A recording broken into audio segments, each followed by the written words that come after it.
In the news this week, McGregor back in the gym, vows to avenge defeat.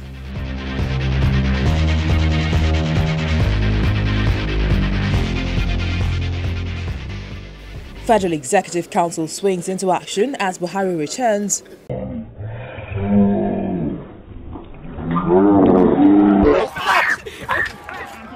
Top Nigerian artist opens the mixed reviews at Northern Hill Festival in London.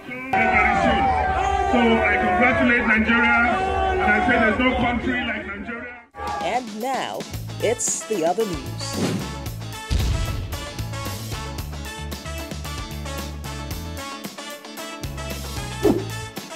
And here's your host, Okey Bakassi.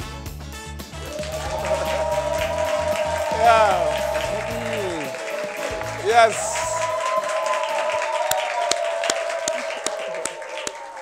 All right. Welcome and thank you for joining us. This is the other news. If news is water, then this show is palm wine. All right. I get to sit down a little later with the director of Hollywood hits like Bruno and Borat, the legendary Larry Charles in the building. Ladies and gentlemen, make some noise. Okay. Yeah, we have a packed show today for you. But first, it's time for the other news headlines. Presidential spokesman Femi Adesina says that the President Buhari is happy that the Nigerian economy is improving. Really? Well, the opposition's response has been, where's the improvement? All right. Yeah. Caretaker chairman of the People's Democratic Party, Senator Mohammed McCarthy, says Nigeria was a sinking ship that the APC has run aground. Haba. Uncle, who caused the ship to sink in the first place? Right now. Minister for Interior, Abdulrahman Dambazo, says the daily feeding allowance for prisoners is 450 naira and not 14,000 naira as rumored. Wait a minute. 450, that means 13,500 naira in a month when the minimum wage is 18K5. I beg, just allow unemployed Nigerians enter prison now, at least make them eat. Well, and finally, in Rivers State, a suspected kidnapped gang leader, Roland Peter, has been arrested for killing a man and cooking pepper soup with his victim's liver and intestines. This is wickedness. I hope he's charged for assorted crimes. And now to other matters. In 1983, President Shehu Shagari issued a quit notice to 1 million Ghanaian immigrants who were living in Nigeria at the time. He said, Chale, oh yeah, come go house. So the Ghanaians packed their load into these Ghana must go bags and went home and built a country with universities that have so many Nigerian students in them. In fact, that their motto now should be changed to Niger must come. Nigeria is in another season of so-called quit notices. Tensions have been on the rise after some Arewa youths said Igbos should leave the north. A Yoruba group said non-Yorubas should leave the southwest. And a group of very daring dissident rats ordered President Buhari to leave his office. Rats of nowadays, man, no respect. Anyway, after weeks of condemnation, the brash Arewa youngsters held a press conference and their dashing teenage leader made a big announcement. We are today pleased to announce the immediate suspension of the relocation clause. Yeah, yes. It's not a surprise that very, very, very young lad is the leader of Arewa youths. After all, in Nigeria, an elder with less than 60 years experience is called a youth. That is how bad it is. Anyway, this quit notice is threatened to force all Hausas back to the north, Yorubas to the southwest, and Igbos to the east. And of course, Nnamdi Kanu back to Jerusalem. Yeah, he said he's Jewish. Yeah. So look at it. When you tell somebody like me to go home, I begin to wonder which home. Should I go to Maiduguri, where I grew up, Port Harcourt, where I studied, or Lagos, where I live currently? Or maybe to Ayazumbi, say, in Imo State, where my ancestors are from. That is not the Nigeria we prayed for. Imagine in Nigeria we had this kind of tribalism. We'll separate Fino from Olamide and Suya from Agege bread. What kind of Nigeria is that? Well, the suspension of the so-called quit notice by the Ariwa group has been rejected by Nnamdi Kanu and his indigenous people of Biafra group, IPOB, who have said, Mbano, Igbos in the north should pack their things and return home. Well, I suspect that all these groups are just looking for attention. And when you mix quit notice with notice me, you get quit notice me. I think that's the problem. So tweet at us using the hashtag quit notice me and tell us how you feel about all these quit notices flying all over the place. Will you obey or will you stay where you think you belong? All right? Let's hear your own view. Why is JAMB dancing go below with cutoff marks? The Joint Admission and Matriculation Board did something recently that got many people talking. Our highly educated correspondent, Binta Badmus, went out there and now brings us this report. For degree award courses, the minimum is 120. The minimum for polytechnic is 100. Fantastic! Great news! For all you dumb, intelligent, smart Nigerian youths who have been burning candles and fueling your generators all night just because you want to pass the JAMB examination into the Nigerian institutions. Hey, chill, your days of hard work is over. JAMB has cut you some slack. Yeah. But first, you have got to pass our pre-post UTME exams right here on the other news. So first question, JAMB has reduced the minimum score from 180 to 120. This means A, the score has been reduced, B, raised, C, remains the same.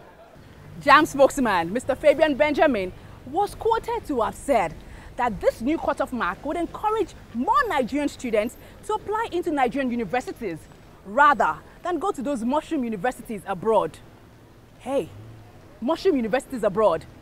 So that means the likes of Harvard, Yale, Kent, and even the one in Legon, somewhere in Ghana, they're actually mushroom universities.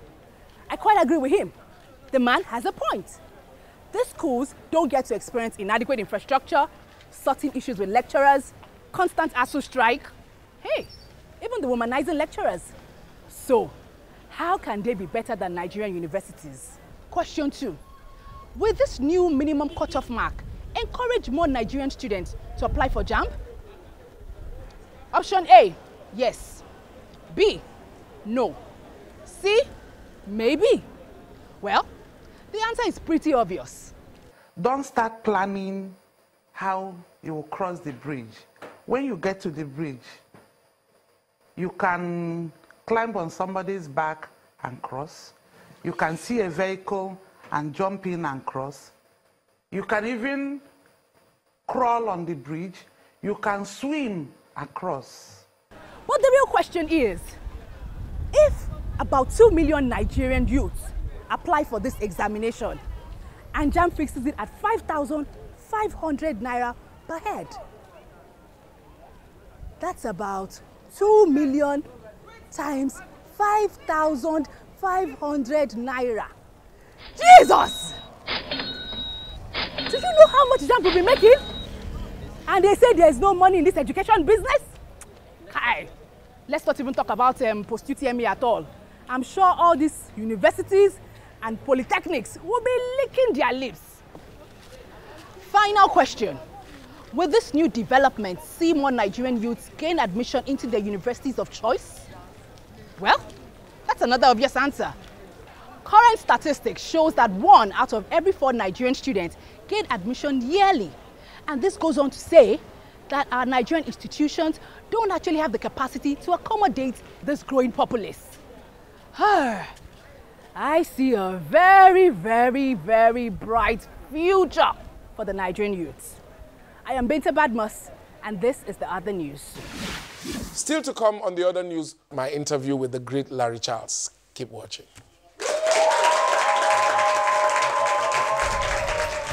Thank you.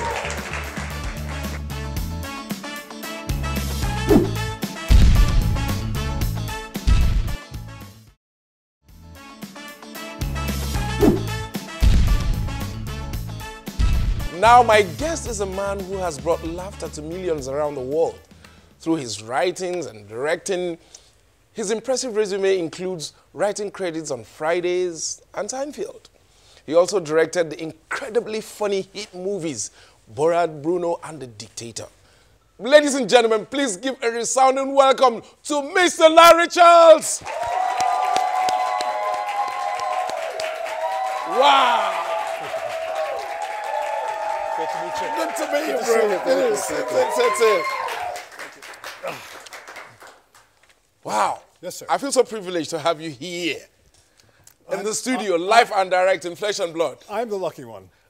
I'm the lucky one to be here. Thank you for having me. What's with the hair and the beard, though? Are you in some sort of cult or what? I'm the leader of a cult. A leader? I'm the leader of a cult. But we have cults as well here in Nigeria. Know. We just don't kidnap schoolgirls. That's the difference. Okay, no problem. You're leading on points. We'll get to you very soon. Good. All right, tell us about why you're here in Nigeria. Well, I've done a lot of traveling to do my comedy, and I always get to go home, but I meet comedians in all kinds of strange places where Americans have no idea comedy even exists. And so I decided I would do a TV show where I would go to different countries and meet the comedians from these countries and find out what makes everyone tick, what motivates the comedians, what issues they deal with in their own countries. And wow. That's loaded. You're known for dark humor, and in some cases you've ruffled a couple feathers. Yes. Is there a point where you draw the line and say, okay, we can't take humor to this point, or this is too serious to be made light? I think my line in the sand is don't get killed. If I don't get killed, I think I'm okay, basically. I like that. Now that we are talking about where to draw the line, there are some areas where we don't seem to agree culturally. Yes. Let me give you an example. When we comedians, when we travel to places like the States and the West, you can't joke about gay marriage, for example. But here we can because it's illegal here and it's legal there. Right. Now it makes me wonder, why is it that in America you can't tell somebody who to love, but you can tell them how many to love? I think that America has its own set of hypocrisies. I think and this is one of the things I've learned, every country has its own set of hypocrisies. Yeah. And in other countries like America, one of the things I found most interesting is that we have tremendous prejudices about other countries, tremendous assumptions and stereotypes. And part of the reason I'm doing the show is to show that people are really the same. Their desires are the same, their goals are the same, their dreams are the same. So that's what I'm trying to do. In fact, I think you should be in Donald Trump's advisory committee, trying to let him understand more that people are. And talking about Trump, how come with all the criticism and all the jokes that were made about Trump, Americans still voted for him? Well, keep in mind that he didn't get the popular vote. He lost the popular vote by 3 million votes. Yeah. The Electoral College is probably corrupt. And I'm sure you understand corruption in elections. And also, I think that he tapped into a certain anger that the Democrats had not perceived. The Democrats had gotten complacent and hadn't thought about larger issues, and he was able to step in there and really tap into people's anger. And there's a lot of anger in America right now. Now, as a satirist, sometimes I wonder, is it our business to shape how people think about society and probably, see how they can change it? Or is it our business to just entertain and, make people laugh? Well, that's a good question. What should it be? I think we're at a crossroads now where the audience is very informed. They have very strong opinions, and that's why you're so popular and Jon Stewart is so popular. Because they want... Did you guys hear? Yeah, that's why you're so popular. Extremely popular. But I think that people want to hear someone like you talk about what's on their mind and kind of figure it out for them. You guys, Jon Stewart, people like that, are kind of figuring it out for the audience, more so than the journalists or the media do. Yeah. So you play a very important role. Thank you very much for making me feel so good today. Good. My pleasure. Now, you have a very rich resume. You've done too many great movies. what makes you decide on what story to do? You know, what is it that stands out and you look at it and you say, yeah, I'll do this? I feel my criteria is this something that I need? Is this something that needs to exist? I don't want to add more crap to the pile that's out there already. Yeah. So I want to make sure it needs to exist, and if it needs to exist, am I the one to bring it to life? And that's what I look for. And I'm looking for something that no one has talked about. The Dictator, I hadn't seen anyone do a movie like that since Charlie Chaplin in the 30s. Deal with the dictator and the absurdities of being a dictator. I hadn't seen anyone do a movie like Bruno or Borat. So those were my criteria, something that nobody has done before, something that nobody else I'm talking about dictators. When you were working on that movie, didn't Nigeria come into your mind in any way? I mean, how can you do a movie on dictators and you didn't even think about Nigeria? Well, it wasn't just Nigeria. There's a lot of countries that have pretty crazy dictators. But next time you're doing something like that, think about us. I will. I apologize. Now, that takes me to your job, religulous. Religious. That's the word, right? So it made your pen go fly. Yeah, that's the word. Yeah. Because I'm going to go into a very sensitive topic. Yes. You know, I think, does religion or spirituality, you know, have anything to do about you as a person, as an individual? I am a very curious, inquisitive person. I want to know everything, and I'm curious about how the universe works, and is anybody in charge of it, or are things just random? And I would ask these questions in my regular life, and it kind of stumped a lot of people, because there's no really good answers. And I realized that nobody had ever kind of explored this in a comical way. And so I thought that's a great idea for a movie. Go talk to people about religion and see how absurd, because it's mostly about how people don't get along because of their religion, not because of what they believe, but because what they believe they think is more important than what you believe. Exactly. And you know, the funny thing about all this religion is that, you know, they say the same thing, but the followers misinterpret it to mean other things, because most religions, the cardinal word there is love. They preach love. Yes. They preach tolerance. They preach understanding. You know, but you know, sometimes the extremists go to one passage and pick out what they want to believe in. Yes. And make a home run with that. Yes. It's very sad. So that's true of all religions, by the way. All religions will pick out people. People generally are. That's what I mean. People are generally the same, whether they're Muslim, Christian, Jewish. Whatever their religion is, their basic goals in life, to take care of their families, to make a living, to have a nice life, are pretty much the same. And most religions basically preach that, but there's a lot of misinterpretation and a lot of misunderstanding that leads to violence and other horrible things. You know, coming from you now, I'm confused, because you know, here we were in Africa practicing traditional African religion and not. I'm unhappy. You guys brought Christianity. Yeah, I'm sorry about that. And now you're confused. Yes.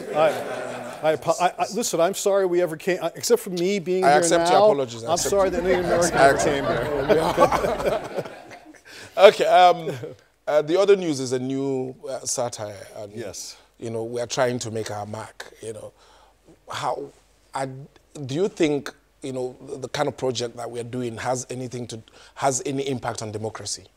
I really do. I think that you are, whether you want to be or not, by doing this show, you become a spokesman, and you become a truth teller. And the audience is going to rely on you to point up the hypocrisies of the government, to point up the problems and the issues, and also present ways of possibly solving it. By making fun of it, by pointing at it and shining a light on it, you're going to change people's minds, and so it's very important. Larry, thank you very much. Before you leave, I must quickly throw in this one.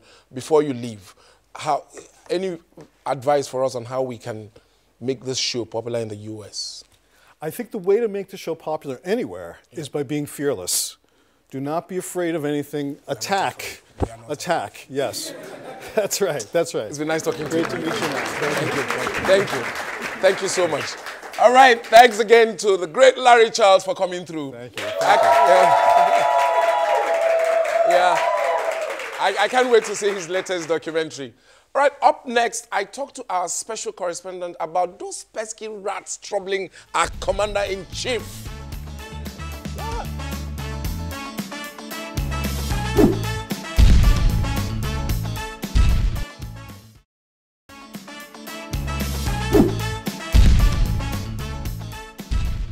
Unseating a president is no easy task, but a very determined group of Nigerian rats seem to have succeeded. For more on this, we go live to Abuja to talk to our senior ASUU Rat correspondent, Mo Williams. Hello, Mo. Yes, okay. How's it going? Yeah, we are good. Yeah, you're supposed to be at the presidential villa.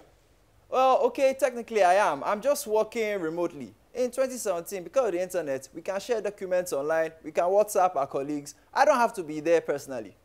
I disagree with you, Mo. I mean, you're a correspondent. You're supposed to be at the heart of the story. Well, I disagree, okay? You see, if I'm supposed to be at the heart of the story, then that means the president should be at the heart of ASUU Rat. But rodents have chased him away right now. So if they can chase away a president, what will happen to a lowly correspondent like me? They don't pay me enough for that, okay? What do you mean? Okay, what I'm trying to say is that these rats are formidable. They have fragile character, might, and status. They even budgeted 130 million naira in the budget to deal with sewage and fumigation. These rats are budget-proof. You were supposed to bring us a report on how we can defeat these rodents. Not just technically, but totally. But you're there chilling at the beach. Not quite, okay? I'm way ahead of you. You see, I'm here with an expert, and not only an expert. This expert has fumigated places like the Delta State House of Assembly. This expert has fumigated places like the Samuel Ogomudia Stadium in Benin. And this expert was supposed to even fumigate the arena where Mayweather and McGregor were supposed to fight, but she had a small issue. One small rat ate her visa, but she's here now. I'm here to introduce Madam Faith Evan Monayo. Welcome, ma. Thank you very much. So, for how long have you been in the business of slaughtering rodents? 21 years now. Wow. So, how long does it usually take to dislodge a colony of rodents that have attacked a home or an office, in this case, a presidential one? Because of the magnitude of the structure, we'll be taking, let's say, 1 week. 1 week?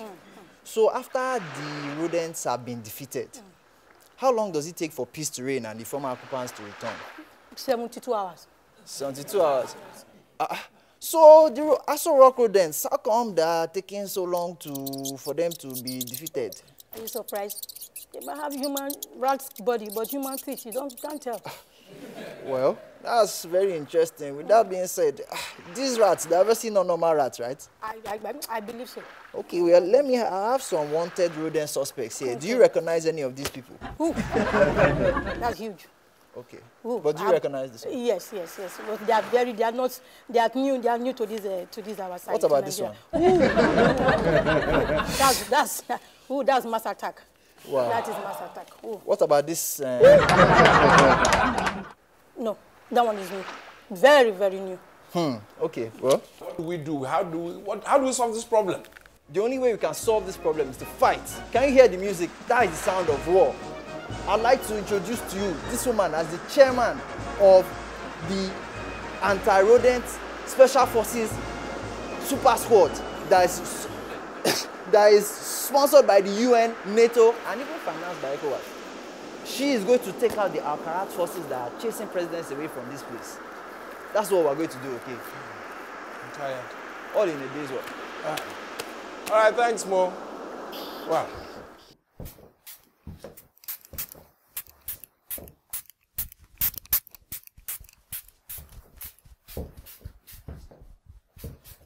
Yeah, that's the other news for today. Our people say when two brothers kill each other, it is a stranger who inherits their father's property. Thanks for watching and see you next week. My name is Okey. What is yours?